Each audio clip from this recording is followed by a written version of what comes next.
empty souls quietly behind. What's going on, conquistadors? It is Scotty, the Chunky Spaniard. Welcome back to Round Like Me. And today we're going to have another When Things Were Simple Wednesday. And today's When Things Were Simple Wednesday is a reflection of times when things were less disposable. So really, this comes down to when things were simple, valuing free stuff. Now, I'm not talking about like free snacks or like a free cookie when you go to the grocery store. Do you remember that? Did you ever get the free cookie when you went to the grocery store? That was like the best part of going to the grocery store as a little kid. You go back to the bakery section, you got a free cookie. They give you with a little paper on it. You just, oh man, so good. So good. Love that. Love that memory of when I was a kid. But I'm talking about like when you're given free stuff as far as like actual items. So recently, I just finished teaching summer school, and to kick off our final week of summer school, we had a local bank come out and speak to our summer school students, and these are 7th and 8th graders. And it was an amazing presentation. I wasn't sure what to expect. You know, sometimes they'll come out and they'll just be like, hey, come put your money in our bank and here's a free pencil. But this was not like that. This was an entire like course, an hour and a half, 2-hour course designed to teach kids how to manage their money and what that means for the future. So the students had to choose a career. Students had to then, based on that career, figure out not only their income, but then how much they would make per month. And then based on their per month income, they had to go around to different stations and buy a house, see how many children they would have, buy a car, pay for utilities, food, clothing, other stuff. It was a really good exercise. And to do all this, they gave the kids calculators, pencils, other items. Like some pretty sweet stuff. Like the calculators were on these lanyards, and they didn't have to do all that, but each student got a calculator, a lanyard, and some other items along with that.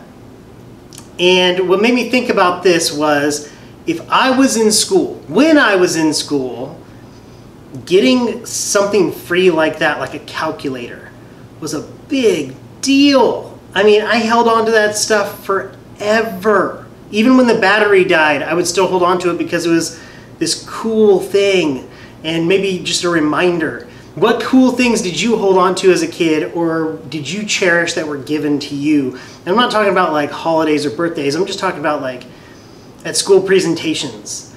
You know, they pass out different things for jogathons and different events, and sometimes we hold on to those things forever. My kids also got the same presentation but didn't get calculators.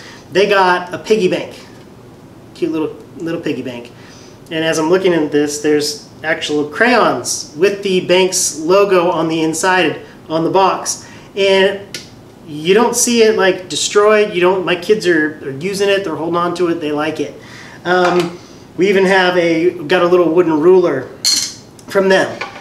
But what set me off and what set all of this When Things Were Simple Wednesday in motion was shortly after we were done with the presentation, the calculators on the lanyards became like irrelevant.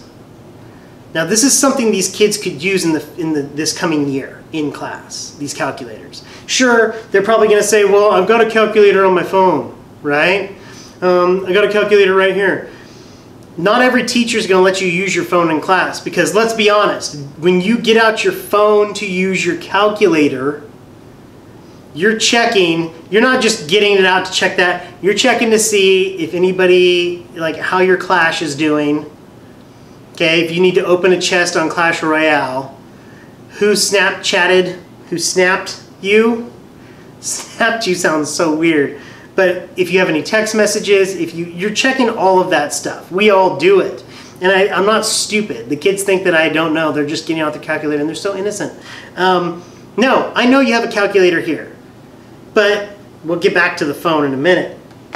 But after we got back from our lunch break, because the presentation lasted up until lunch, all of a sudden the lanyards that the calculators were on were being used as whips, and the calculators were nowhere to be found.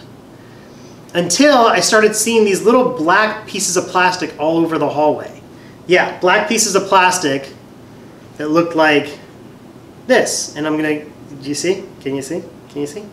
Yeah, those little pieces, those were the keys of a calculator, of several calculators.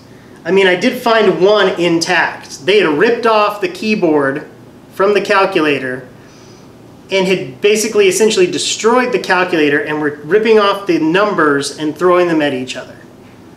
And this wasn't just like one or two, this was the majority of students.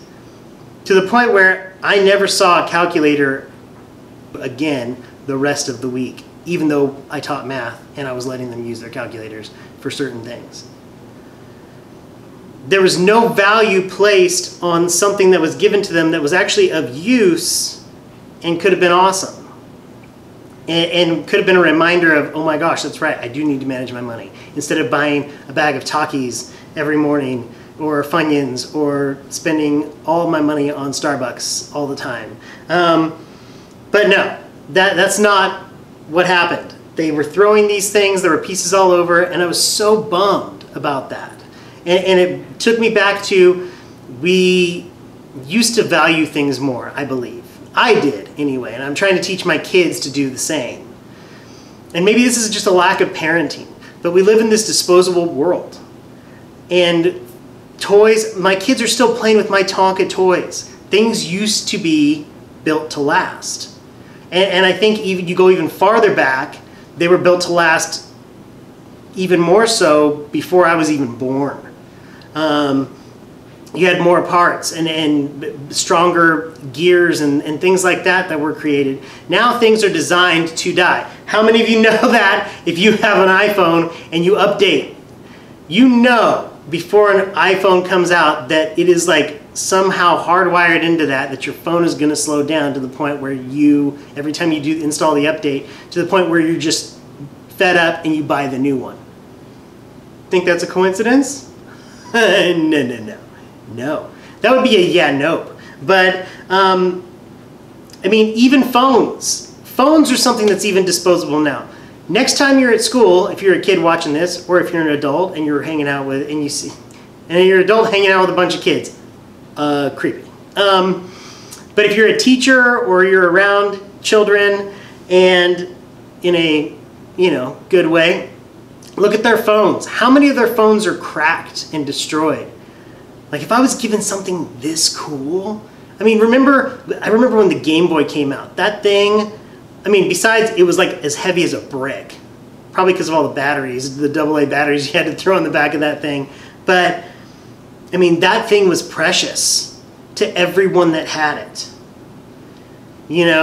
I don't remember a single Nintendo being destroyed or thrown or anything like that from any of my circle of friends. We kept our things because we knew that that was it. And we now live in this world where you break a phone, your parent goes out and buys you a new one. Or, we did have, now this did happen in the 90s. In junior high, Nike had a deal where if your air sole popped on your Nike Airs, like your Jordans or something, they would replace them for free if your air sole popped, which it actually happened to me when I was in college and I was running cross country. My air sole popped, didn't know why. One day it was fine at practice, the next day I'd get out there and it popped, and I took it back to this place in Orange County called Chick's Sporting Goods, and was like, hey, I don't know if you guys still do this. And they're like, oh yeah, well, and your model is last year's model, so you get the new one. And I was like, what? So I got these new Nike Air Maxes, pretty sweet deal. But we had kids in junior high that would intentionally pop their brand new Jordans just so their parents would take them to get a new pair. So there were shades of that as well. Kids thinking things were more disposable than they are now. But going back to when things were simple, something as cool as a calculator, like a free calculator, I don't understand it. And maybe you could help me understand it. I don't know. Like, leave a comment. Let me know why you think these kids destroy all this stuff that they get. Like, it always instantly gets ripped apart and used for like evil, for other things, for whips and injuring people and throwing things and just leaving litter and destruction all over the place. I don't know. When I was a kid, things seemed to be more simple because it seemed like we valued the things that we had. And maybe that was my community, maybe that was my school, maybe that was the people that I hung out with. But I feel like nowadays there isn't as much there isn't as much emphasis put on keeping things nice and keeping things, you know, in good working condition because someone's going to take care of it eventually. So that's it. When things were simple, when we used to keep things nice and not rip them apart, when things were given to us at school for cool school functions, cool school. I'm tired.